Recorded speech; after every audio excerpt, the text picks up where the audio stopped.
So I have got a big box through from a PR company. So thanks very much to the S&S team. This is quite a package, actually. So this is the size of the box that came through. And let's show you what's in the package. So I got Lalique's Emperor Indigo, but it also came with a cocktail shaker. I got a fifth box that says drinks by the dram. And I got 3 of these little boxes. So I got the original 3. So I've got the string, I got the original Emperor Noir, which I own and have had for a few years, and I got the Sport. So let me show you what those little bottles are like. Yeah, basically a small version of the big bottles, which are really cool. So look at that. Cool little bowls. Still embossed in the top with Lalique. And then, yeah, basically a mini version of the bigger bottles.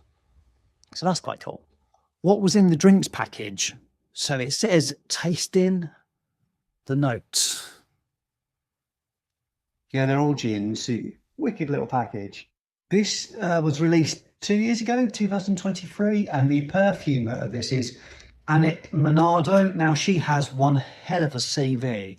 She's created most of the Boss Bottle line, or she created Aqua de Gio, so that's probably one of her most famous fragrances. She's created a couple of the ladies' amouages, and she's also the creator of the Poison range for Dior. Never tried this. I've tried, obviously, the original 3. So the original Encre Noir I found was extremely polarizing. It was very earthy. The vetiver was quite dank and dark in it, and it had a really strong sort of woody notes there. So a sort of an inky smell to it as well. So that was a very polarizing scent. It's not something I've ever really enjoyed wearing, but I've enjoyed owning it, and it is an interesting smell.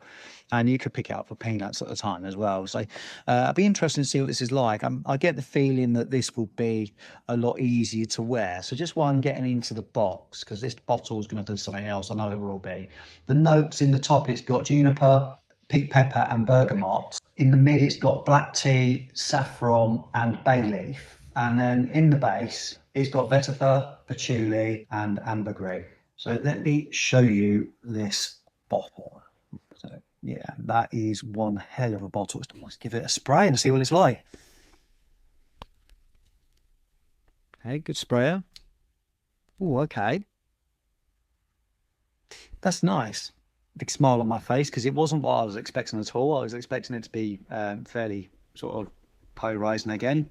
It's not at all. It's got this lovely sort of spicy freshness in the top. That's good. The tea note in it's quite heavy, which I'm really surprised by. It's a really lovely sort of black spiced tea. That's the best way I can put it. Lots of pink pepper. That's really bright in the opening. Very, very nice. And there's a little bit of earthiness there, but not too much. And it's definitely not something I would say is polarizing. It feels like it's going to go quite powdery on my skin, but it feels like it's got a bit of heft to it. Fresh, quite uplifting. I can see why they've sent it with the drinking package with the gins and the different versions of the gins there, because that juniper berry is quite prominent. Straight away, I would say the main note to me is the tea. It reminds me of a tea that you drink in somewhere like Egypt or Morocco. They're quite fragrant and they're often a little spicy. But I think this is the perfumer just sort of showing off. I think Lalique have given her free rein to just go and create something. That is by far my favourite from this series of fragrances. So thank you so much to the brand and for the PR company for reaching out to me. Really appreciate it. Lovely surprise, lovely package, and a fragrance that's going to look great on the shelf and also smell good too. So thanks for watching, and I'll be back soon.